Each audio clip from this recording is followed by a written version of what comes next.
So it's true. While I was fighting for my life in the hospital, you brought another woman into our home? My voice trembled as I stood frozen in the doorway, still wearing the hospital wristband that hadn't even been removed yet. A small bag of medication slipped from my hand and hit the hardwood floor. My husband didn't answer. He just stood there. Behind him, on the kitchen island, were 2 coffee mugs. One of them had fresh lipstick on the rim. It wasn't my shade. It wasn't my mug. At that moment, I thought I already knew the truth.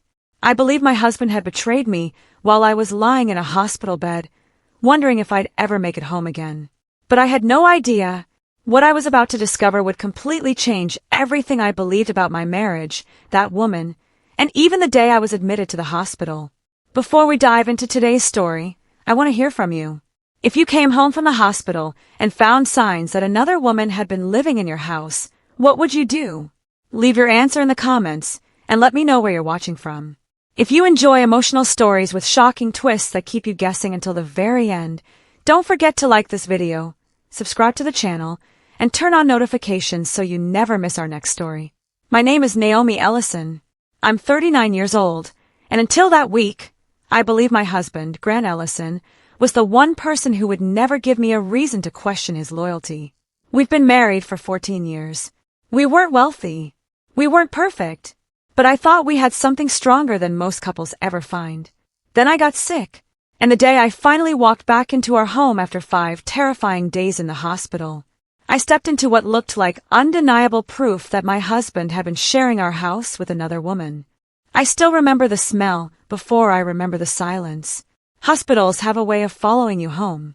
Even after 5 days, after the 4 lines were removed, after the doctor smiled and told me I was lucky to leave with nothing more than medication and strict instructions to rest, I could still smell antiseptic on my skin. My name is Naomi Ellison.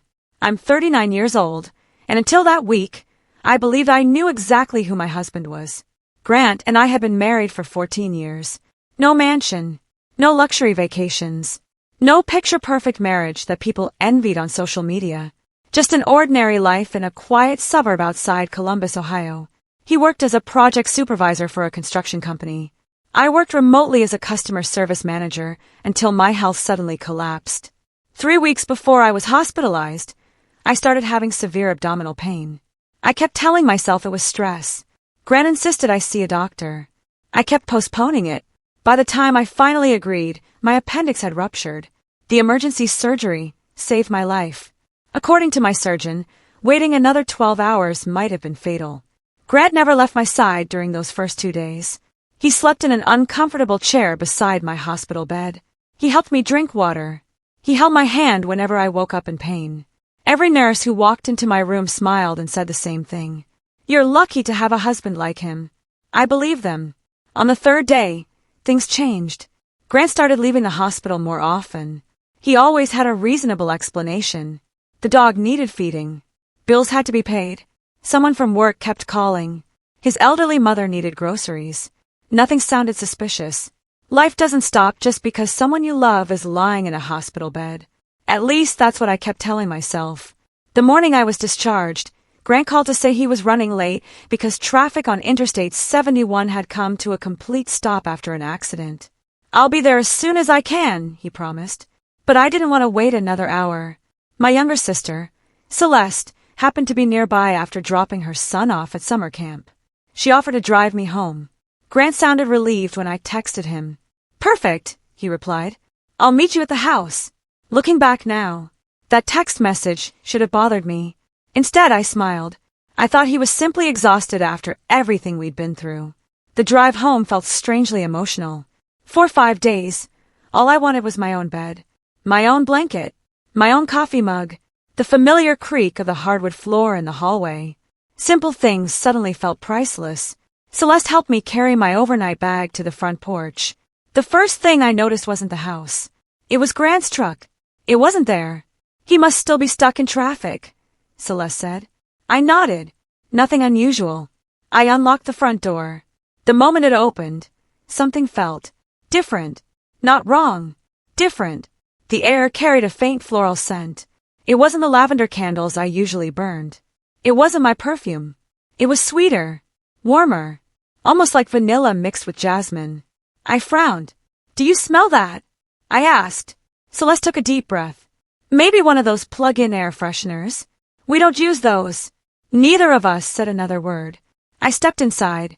The living room looked spotless, cleaner than I'd ever left it. The throw pillows were arranged perfectly. The coffee table had been polished. Fresh flowers set inside a glass vase. Grant had never bought fresh flowers. Not once in 14 years. He usually joked that flowers were already dying when you paid for them.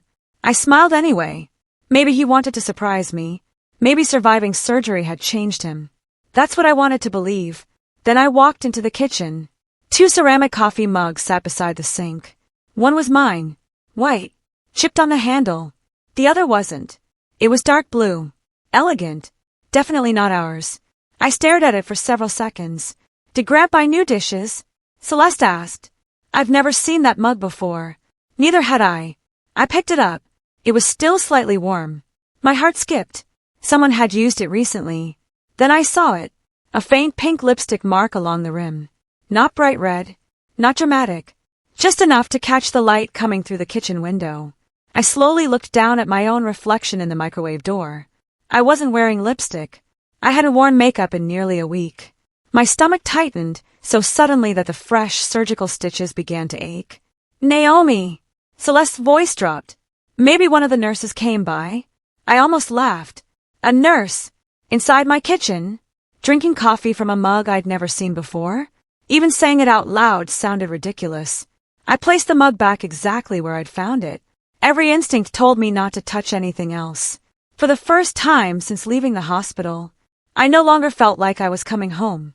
I felt like I had just walked into someone else's life. Then I noticed something else. A pair of women's sneakers. Size 7. White. Perfectly clean. Positioned neatly beside the back door. They weren't mine. They weren't Celeste's. And they certainly hadn't been there before I went into surgery. Celeste slowly turned toward me. Neither of us spoke. Neither of us needed to. The same terrifying thought had already entered both of our minds. Someone else had been living in my house while I was fighting to stay alive. I couldn't breathe. Not because of the pain from the surgery. Not because of the stitches pulling every time I moved. Because every instinct inside me was screaming the same thing. Another woman had been here. Celeste slowly bent down and picked up one of the white sneakers. "They're clean," she whispered. "Brand new." I stared at them without saying a word. Grant hated shoes inside the house. He'd spent years reminding everyone, including me, to leave them by the back door. Whoever owned these shoes had clearly known the rule. That thought made my chest tighten even more.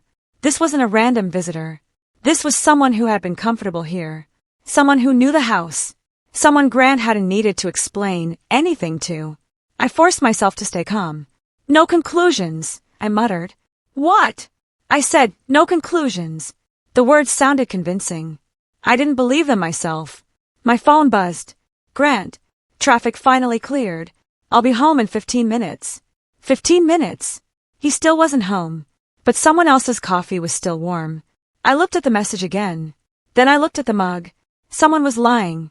I just didn't know who. Celeste watched my face carefully. "What are you going to do?" I swallowed.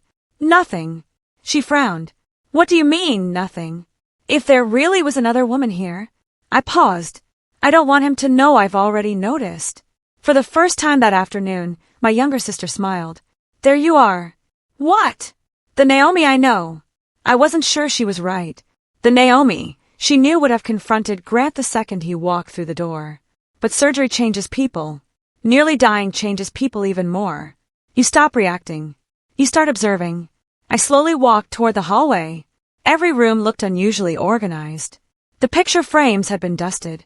The hallway mirror had no fingerprints. Even the wooden floor smelled like fresh lemon polish. Grant never cleaned like this. Ever.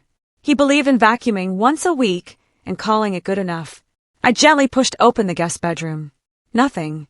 Perfectly made bed. Fresh sheets. No luggage. No obvious signs that anyone had stayed there. Next came the laundry room. An empty detergent bottle sat in the trash. 3 folded towels rested on top of the dryer. Again, everything looked almost too perfect. As if someone had cleaned specifically because they expected me to come home. That thought sent another chill down my spine. Then I noticed something strange. The washing machine display showed it had finished a cycle less than 20 minutes earlier. I hadn't done laundry before going into the hospital. Grant usually waited until the basket overflowed. Someone had washed clothes this morning. But whose? I opened the dryer. Empty. Not a single shirt. Not a sock. Nothing. Almost as if whoever had done the laundry had taken everything away before leaving. Naomi! Celeste called from the kitchen. You need to see this. I walked back carefully, trying not to pull my stitches. She pointed toward the refrigerator. There were 3 sticky notes attached to the freezer door. One reminded Grant to pay the electric bill. Another listed my medication schedule after surgery. The third simply read, "Don't forget Thursday." No signature. No explanation. Just 4 words. Did you write that? Celeste asked. I shook my head. Grant wasn't the type to leave himself notes. Everything stayed in his phone calendar. I carefully peeled the note off. The handwriting wasn't his. It was elegant, rounded, neat, definitely feminine. My fingers trembled. I slipped the note into my pocket before Grant arrived. Something told me it might matter later. Then my eyes drifted toward the kitchen trash can. The lid wasn't completely closed. Inside, I spotted a small piece of pink plastic. I pulled it out. A disposable razor. Women's. Recently used. Still damp. My heartbeat became almost painfully loud. Celeste covered her mouth. Oh my God! I wanted to cry. I wanted to scream. Instead, I quietly placed the razor into a zippered plastic sandwich bag from the drawer. What are you doing? Celeste whispered. Keeping it. For what? If I'm wrong. I looked down at the bag. Then I'll throw it away. And if you're right. I didn't answer. At exactly 3:42 p.m., we heard tires rolling into the driveway. Grant's truck. The engine shut off. His footsteps approached the front porch. The key slid into the lock. I quickly placed the strange coffee mug exactly where I'd found it. The sneaker stayed beside the back door. The sticky note remained hidden inside my pocket. The razor stayed sealed inside the plastic bag. I sat down on the living room couch and forced myself to breathe normally. The front door opened. Grant stepped inside carrying a grocery bag filled with soup, crackers, and fresh fruit. The moment he saw me, his entire face lit up. He smiled exactly the way he had on our wedding day. There you are, he said softly. I was worried you got tired waiting. He crossed the room and kissed my forehead. His hands were warm, steady, comforting. For one dangerous second, I almost believed I had imagined everything.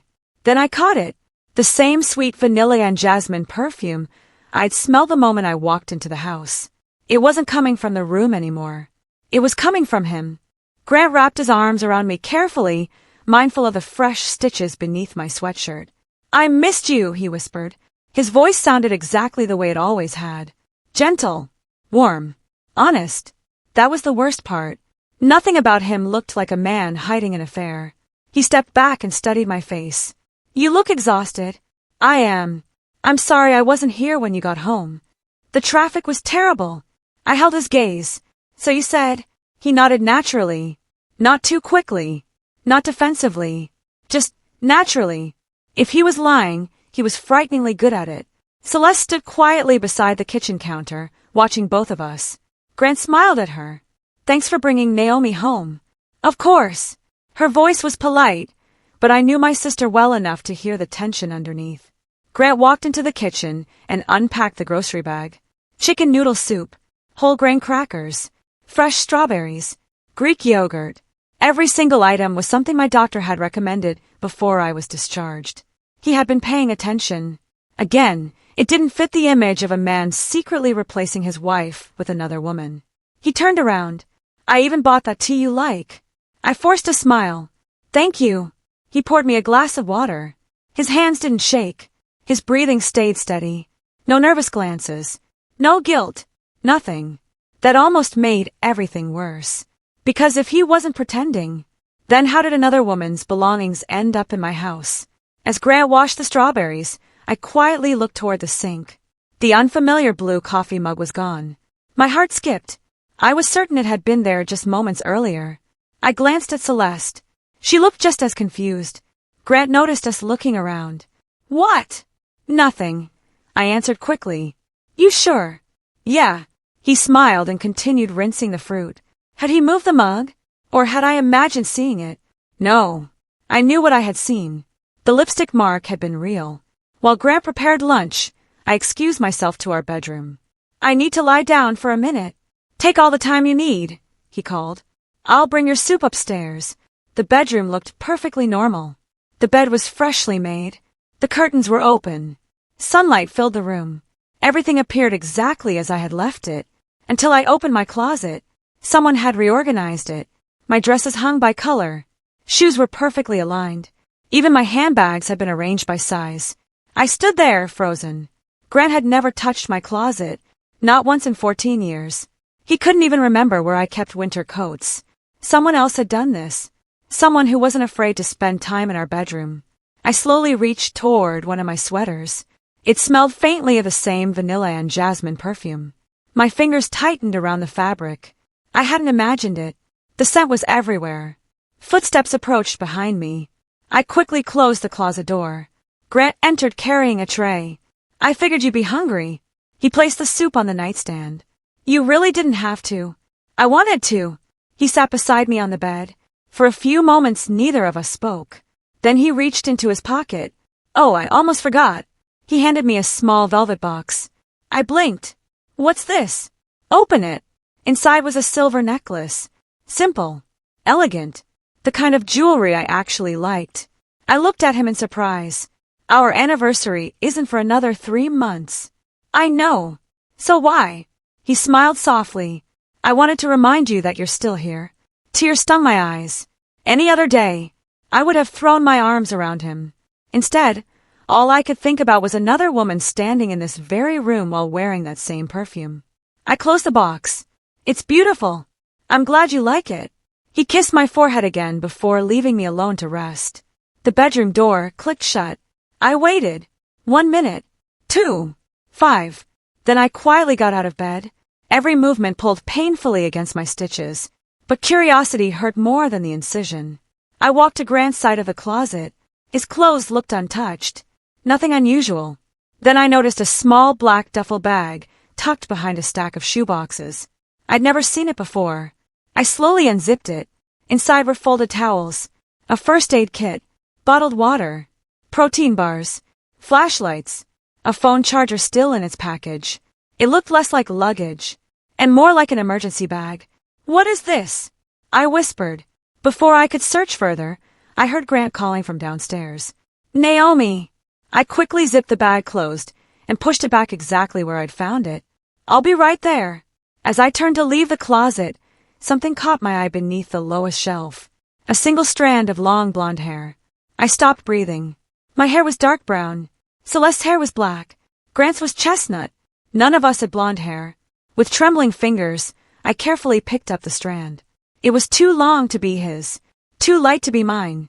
I slipped it into the same plastic bag that already held the disposable razor. Now I had 2 pieces of evidence.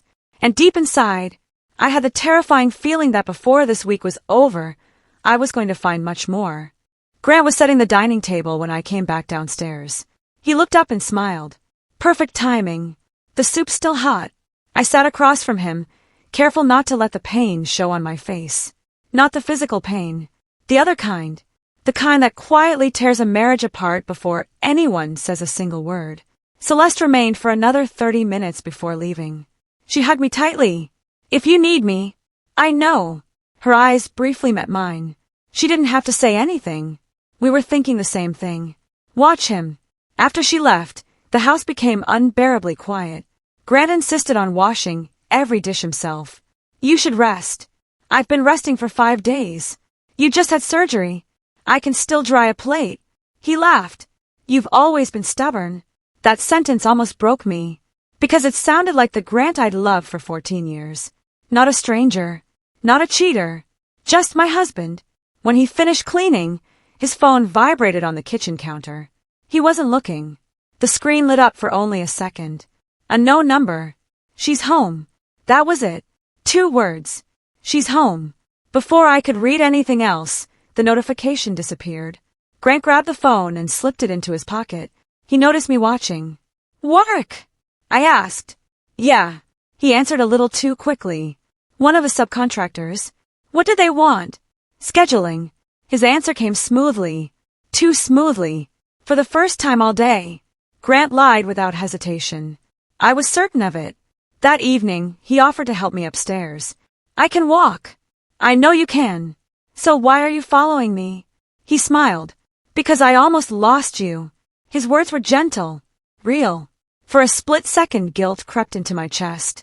What if I was wrong? What if every strange thing had an innocent explanation? Maybe the sneakers belonged to a neighbor. Maybe the perfume came from the flowers. Maybe the lipstick mug belonged to someone who stopped by while I was in the hospital. Maybe. No. The blonde hair. The razor. The handwriting. The closet. There were too many maybes. After dinner, Grant fell asleep on the couch while watching television. The pain medication made me restless. I couldn't sleep. At 11:18 p.m., I quietly walked downstairs for a glass of water. The living room was dark except for the television. Grant was asleep. His phone lay on the coffee table. Face down. Unlocked. My heartbeat accelerated. 14 years. I had never searched through his phone. Not once. Trust had never required proof. Until now. I stood there for nearly a full minute. Then, I picked it up. The screen lit immediately. No password. No hidden folders. No secret apps. His messages looked normal. His emails looked normal. His social media looked completely ordinary. I opened the recent call log. Nothing unusual. Family. Work. My doctor. Celeste. No mysterious woman's name. No late-night conversations. No secret contacts. Then I remembered the unknown text. I opened his deleted messages. Empty. Everything had been erased. Not just one conversation. Every deleted message was gone. Who clears an entire deleted folder? I opened his photo gallery. Thousands of pictures. Our vacations. Birthdays. Christmas mornings. Pictures of our dog. Pictures of me sleeping in the hospital. I paused. There were dozens of them. Far more than I remembered him taking.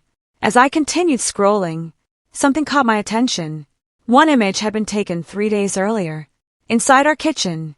It showed a bowl of homemade chicken soup sitting on the stove. Nothing unusual. Except, a woman's reflection appeared faintly in the microwave door. She wasn't facing the camera. Only part of her profile was visible. Long blonde hair. A light gray sweater. Someone had clearly been standing in my kitchen when the photo was taken. My pulse exploded. I zoomed in. The reflection became grainy. Impossible to identify. But unmistakably, someone was there. Just then, a floorboard creaked behind me. I froze.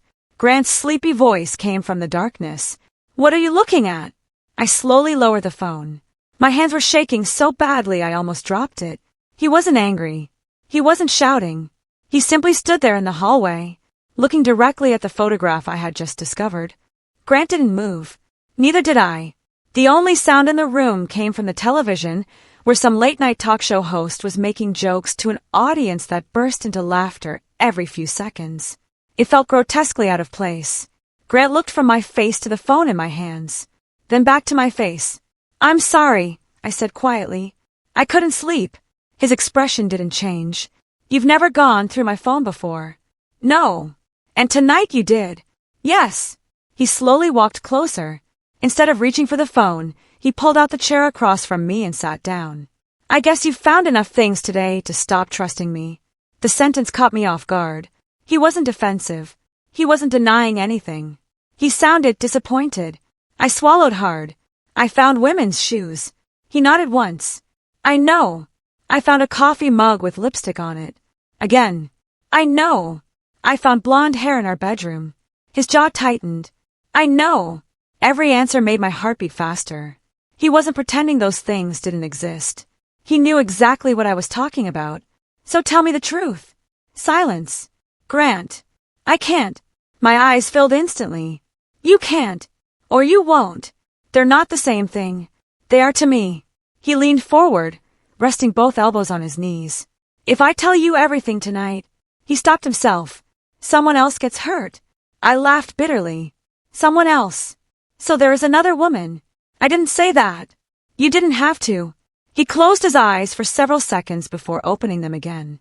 I need you to trust me. I almost laughed again. Trust you? I came home from the hospital to another woman's perfume. I know. Her shoes. I know. Her hair. I know. Then why won't you explain it? His answer came almost as a whisper. Because it's not my secret to tell. The room became painfully quiet. Not your secret. What kind of husband says that after his wife finds evidence of another woman inside their home? I stood up. I don't even know who you are anymore. He stood as well. Naomi. No. I took one step backward. If this is some twisted way of protecting your girlfriend, it's not. Stop saying that unless you're willing to explain everything. His breathing became heavier. He looked toward the hallway as if searching for an answer that wasn't there. Finally he said, "Give me 48 hours. I stared at him. What? 48 hours? You're asking me to wait? I'm asking you to trust me one last time. I shook my head slowly.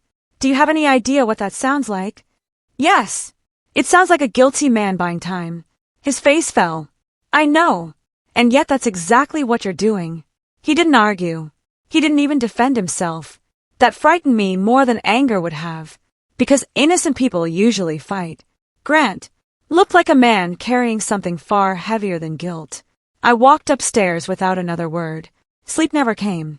Around 2 a.m, I heard the back door open. Quietly, very quietly, I slipped out of bed and looked through the bedroom window. Grant walked across the backyard carrying a flashlight. He wasn't alone. Someone was standing near the old oak tree at the edge of our property. A woman. Tall. Long blonde hair. Even from the second floor, I recognized the outline immediately. My entire body went numb. She had been here. Not yesterday. Not last week. She was here now. Grant handed her what looked like a paper bag. The woman nodded. Then, to my complete confusion, she hugged him for only a brief second. Not like lovers.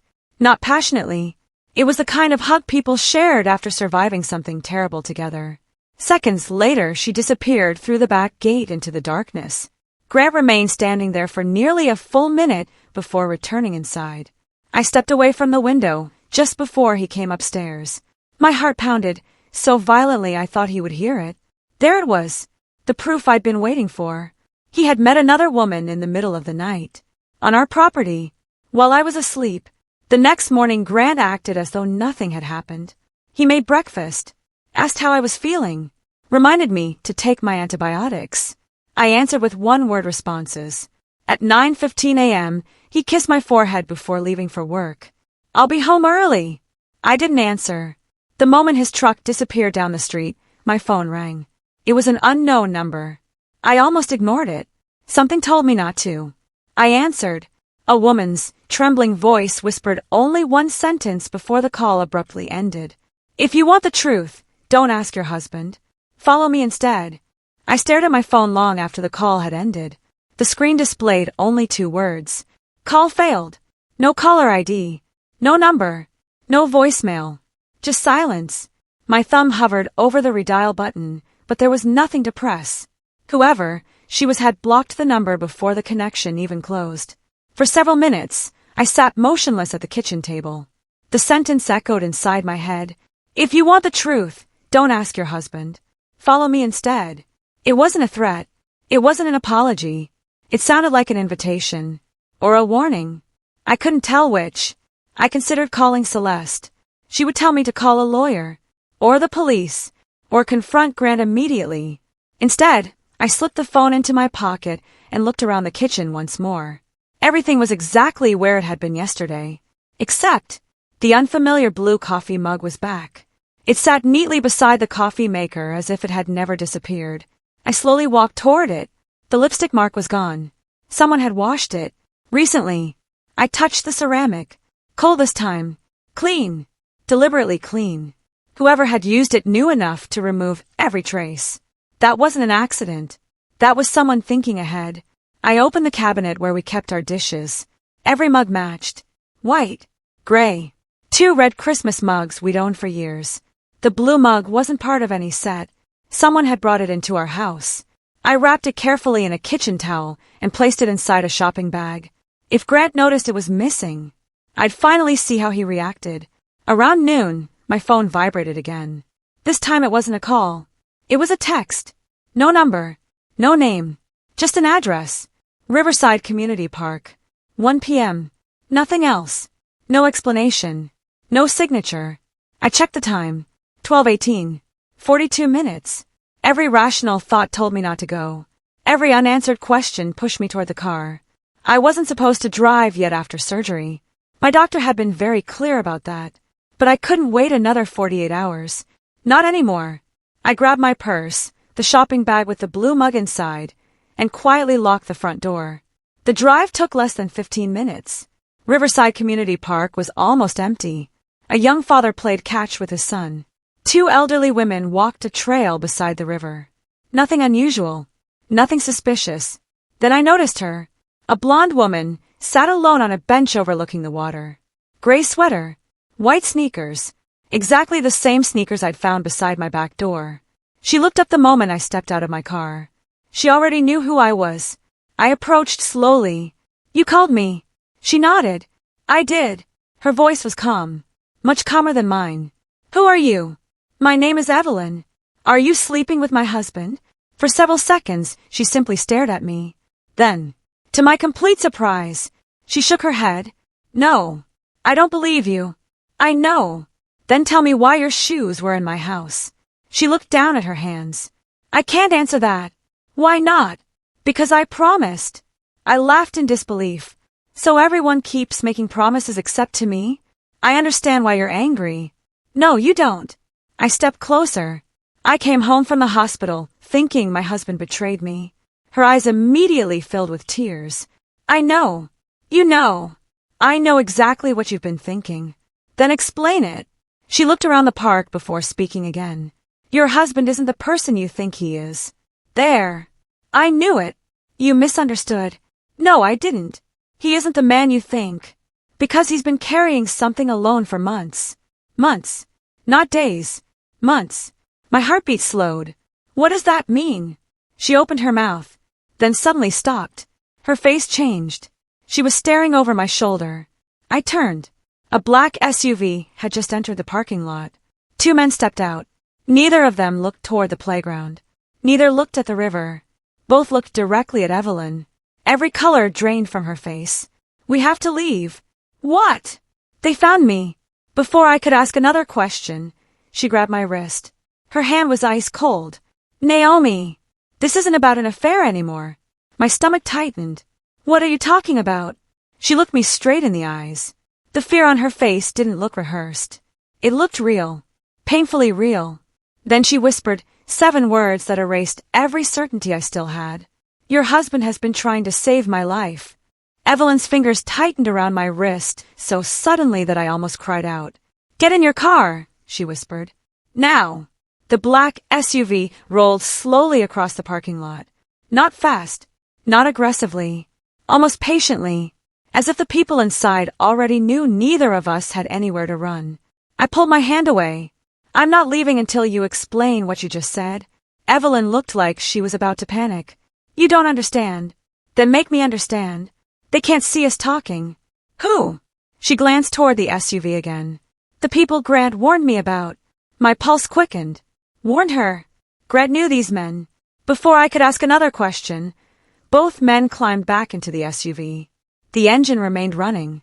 Neither of them got out. Neither of them approached us. They simply waited, watching. Evelyn exhaled slowly. "They're giving me time." "Time for what?"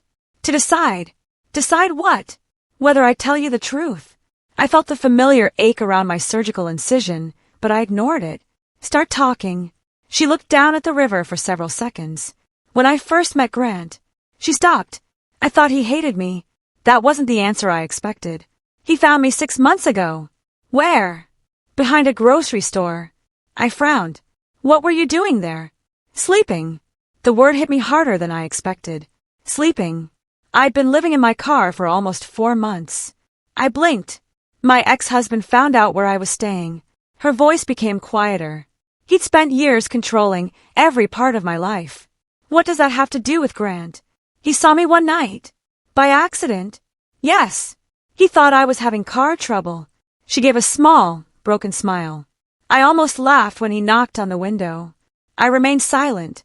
He offered to call a tow truck. I told him I didn't own the car anymore. What do you mean? It had already been repossessed. So, I was living in a borrowed vehicle. She folded her hands tightly together. I hadn't eaten in 2 days. The anger I'd carried all week hesitated for the first time. Not disappeared. Just paused. I didn't tell him any of that. I lied. I said I was waiting for someone. And he believed you? No. He brought me coffee. I remembered the blue mug. He came back the next morning. And the next. And eventually, he convinced me to accept help. I crossed my arms. So he moved you into my house? No. I never stayed there. But your shoes were there. Yes. Your hair. Yes. Your coffee mug. Yes. She answered every question without hesitation. Then why deny living there? Explain.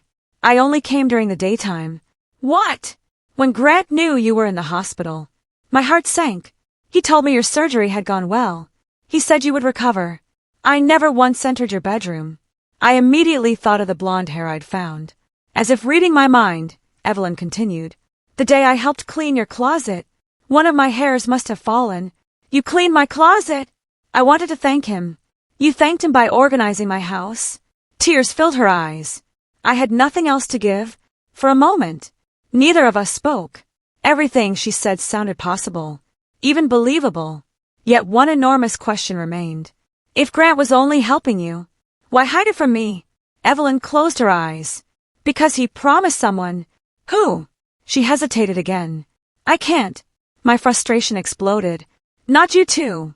You expect me to believe all this, but neither of you will tell me the whole story. It's not that simple. It never is. She wiped away a tear. The day you went into surgery, I begged him to tell you. He refused. He said, she swallowed, that if you knew before the right time, you would never forgive him.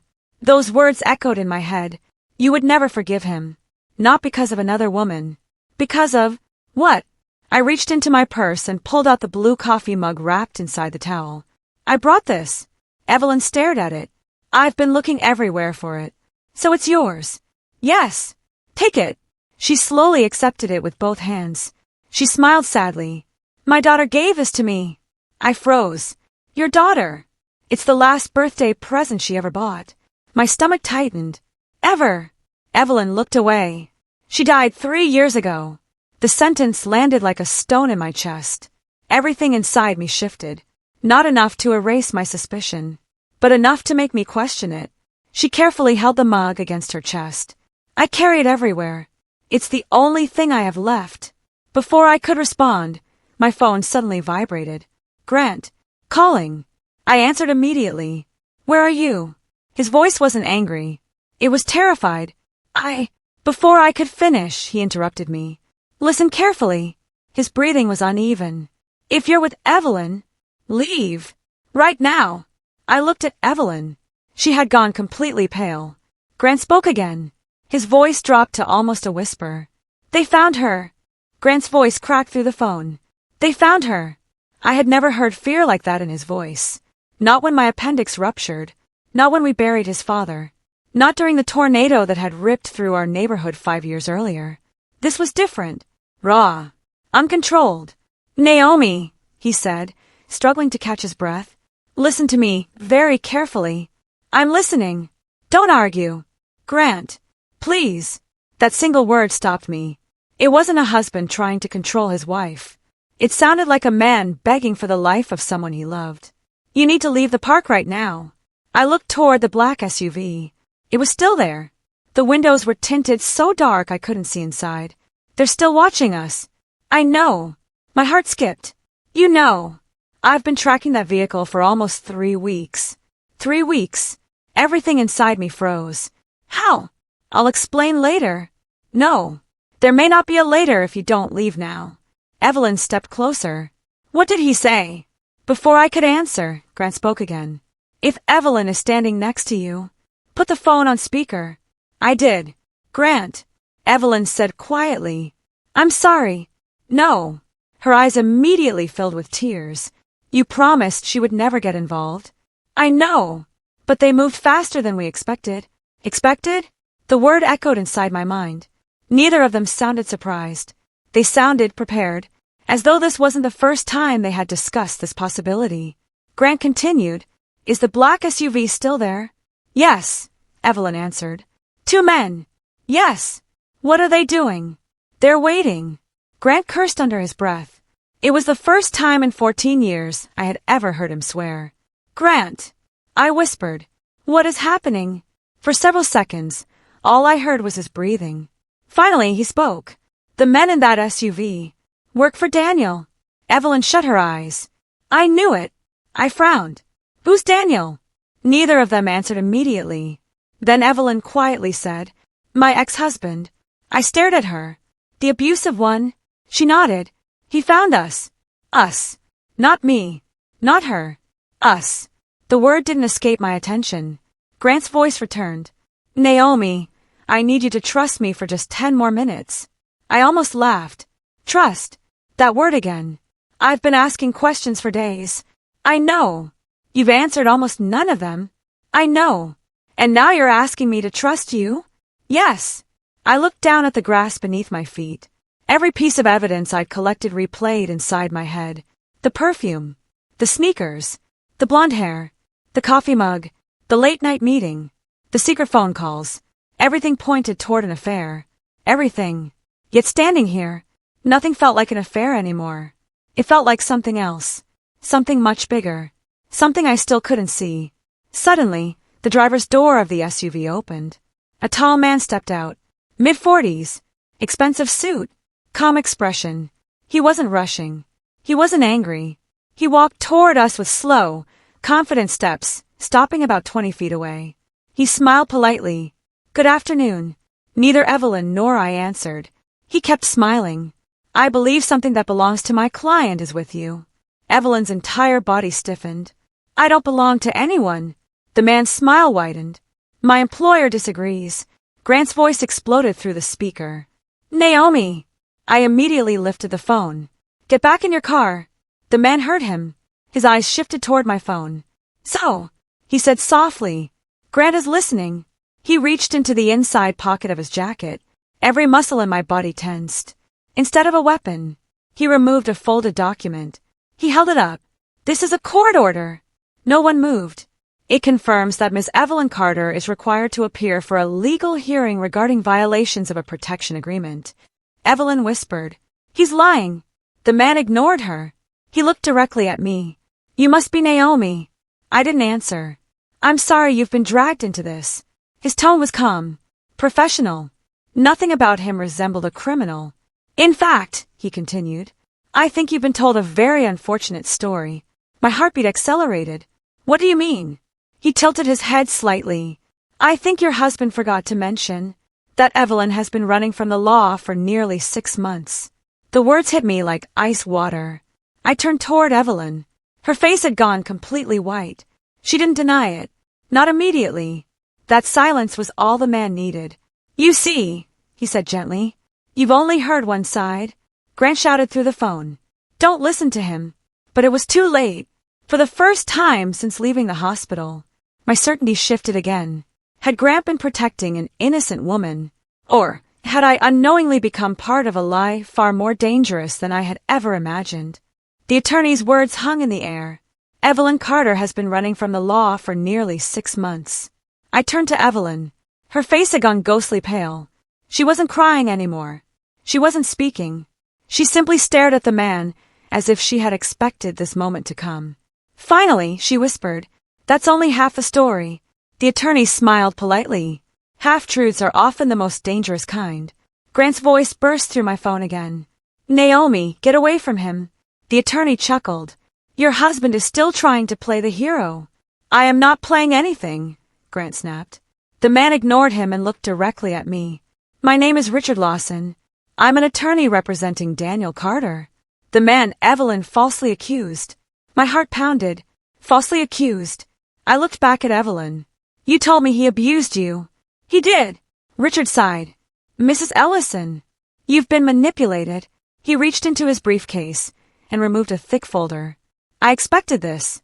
Inside were photographs, police reports, court filings, official documents. Everything looked authentic. He handed me the first page. It showed Evelyn leaving a courthouse, smiling, standing beside another man. The date was 5 months earlier. Richard spoke calmly. That was the day she violated the emergency protection order. I flipped to another page. There were copies of arrest warrants.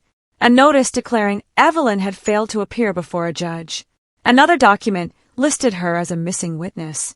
Every page carried official court stamps. Everything looked convincing. My hands began to shake. Evelyn! She slowly shook her head. Keep reading. Richard interrupted. No need. The evidence speaks for itself. Grant shouted through the phone. Naomi! Those are real documents. Used to tell a false story. Richard laughed softly. Interesting choice of words. Grant continued. Look at the dates. I frowned. The dates. The bottom right corner. I lowered my eyes. The first document had been filed in April. The second, February. The third, June. None of them followed any logical order. Richard noticed me looking. They're copies. They weren't meant to be chronological. Grant immediately answered. Now check the case numbers. I compared them. Every document belonged to a different court, different counties, different judges. Richard's smile disappeared for the first time. Grant kept talking. They're real documents, but they don't belong to the same case. My heart skipped. I looked again. He was right. One filing came from Franklin County, another from Delaware County, another from Fairfield County. They weren't one legal case. They were pieces taken from several. Richard calmly closed the folder. Your husband always notices details. Evelyn finally spoke. Because he's the one who taught me to. Richard looked at her coldly. You should have accepted Daniel's offer. I'd rather die. The words were so quiet, yet so full of certainty, that every hair on my arm stood up. Richard sighed. You've made this unnecessarily difficult. He reached into his jacket again. This time, he pulled out a small flash drive. I'll leave this with you. He handed it to me. Watch it tonight. Alone. It contains security footage your husband never wanted you to see. Grant's voice exploded. Naomi! Don't. Richard smiled again. If Grant has nothing to hide, he shouldn't mind. He turned around and walked back toward the SUV. Neither man looked back. Within seconds, the vehicle disappeared onto the main road. Silence returned to the park. I looked down at the flash drive resting in my palm. It felt impossibly heavy. Evelyn stared at it. I hoped they'd never involve you. I looked at her. Tell me one thing. She nodded. Everything you've told me. Is it true? She didn't answer immediately. Instead, she looked directly into my eyes. I have lied to you. My heart sank. But not about Grant. I felt the ground disappear beneath me. What did you lie about? Tears rolled down her cheeks. My name isn't Evelyn. Before I could react, another car sped into the parking lot. This time it wasn't black. It was a dark blue police cruiser. 2 officers stepped out quickly. One of them looked directly at the woman standing beside me. Then he called out a name that made both of us freeze. Rebecca, it's over. We know who you really are. Rebecca slowly raised both of her hands. She didn't run. She didn't argue. She simply closed her eyes. The 2 police officers stopped several feet away. One of them spoke gently. Rebecca Dawson? She opened her eyes. Yes. I'm Officer Mitchell. We have a warrant to bring you in. I looked back and forth between them, completely lost. You said your name was Evelyn. Rebecca nodded. It was safer. For who? For everyone who helped me. Grant's truck suddenly pulled into the parking lot so fast that gravel sprayed behind it. He jumped out before the engine had even stopped. Naomi! He ran straight toward us. One officer immediately stepped in front of him. Sir, stay where you are. Grant raised both hands. I'm not interfering. I just need to talk to my wife. Rebecca looked at Grant with tears in her eyes. I'm sorry. Grant shook his head. You have nothing to apologize for. That sentence finally broke something inside me. No. I stepped between them. No more secrets. I want the truth. Every single word. Grant looked exhausted. Not guilty. Just exhausted. He took a long breath. 14 months ago, our church started a confidential volunteer program. I frowned. What program? It helped victims of domestic violence leave abusive relationships. I stared at him. You volunteered? He nodded. So did 3 retired police officers, a family attorney, and 2 social workers. Rebecca quietly added, I was one of the women they rescued. Everything inside me went silent. Grant continued, Daniel Carter was never simply an abusive husband. He was wealthy, connected, and extremely good at using the legal system to intimidate his victims. Richard Lawson, the attorney, everything suddenly began fitting together. He wasn't trying to arrest her. No, Grant answered. He was trying to force her back. Officer Mitchell nodded. Mr. Ellison is telling the truth. I turned toward the officer. You know him. We've worked with him for over a year. He isn't under investigation. He never was. My mind raced. The documents were real.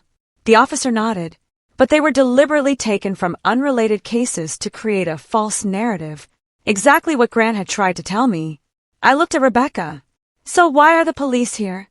She slowly reached into her purse and removed a folded envelope. She handed it to Officer Mitchell. I've decided. No more hiding. The officer accepted it carefully. What is that? I asked. Rebecca smiled through her tears. My complete sworn statement. The one I've been too terrified to sign. Officer Mitchell looked at me. Without her testimony, Daniel would likely never have been prosecuted. Today she chose to testify. That's why we're here. Not to arrest her. To protect her. I suddenly remembered everything. The guest bedroom. The organized closet. The flowers. The soup. The emergency bag. The late-night meetings. The secret phone calls. The unknown texts. The coffee mug. The perfume. Every single clue had pointed toward an affair. Every single clue had actually pointed toward a woman hiding for her life. I turned to Grant. So, while I was in the hospital, he lowered his eyes. You were unconscious. I couldn't leave Rebecca alone. Daniel's investigators had already located one of the safe houses, so I brought her to ours, my eyes filled with tears. Our house was a safe house. He nodded. For only 4 days. I plan to tell you. When? When Rebecca agreed to testify. I promised her nobody, not even you, would know until she was safe. I finally understood the sentence that had haunted me for days. It's not my secret to tell. It never had been. Grant hadn't been protecting another relationship. He had been protecting another human being. Rebecca stepped closer. I cleaned your house because I didn't know how else to thank him. The flowers were from me. The soup was for when you came home. The perfume. She smiled sadly. I never realized it stayed behind. I covered my face with both hands. Every accusation, every suspicion, every sleepless night, they had all been built on evidence that looked undeniable. Until the whole picture finally came into view. Grant walked toward me slowly. I should have trusted you. I nodded through tears. And I should have trusted you. For a long moment, neither of us spoke. Then I wrapped my arms around him. Carefully, gently, exactly the way he had hugged me when I came home from the hospital. Officer Mitchell escorted Rebecca toward the patrol car, not in handcuffs, but as a protected witness on her way to give the testimony that could finally put Daniel Carter behind bars. Before getting into the car, she turned back one last time. You saved my life twice, she told Grant. Then she looked at me. And today you saved my courage. Months later, Daniel Carter was convicted on multiple felony charges, including aggravated domestic violence, witness intimidation, and evidence tampering. Rebecca entered a long-term witness protection program and eventually rebuilt her life in another state. As for Grant and me, healing didn't happen overnight. Trust, once shaken, doesn't magically return because the truth comes out. It returns through honesty, through patience, through choosing each other again, one day at a time. Looking back, I realized the biggest lie in my story wasn't told by my husband. It was told by my own assumptions. I believed that every clue had only one possible meaning. I never stopped to ask whether the truth might be more complicated than my fear. If this story taught me anything, it's this. Sometimes the strongest marriage isn't the one that never faces suspicion. It's the one that survives it. Because when the truth finally arrives, love is still willing to listen.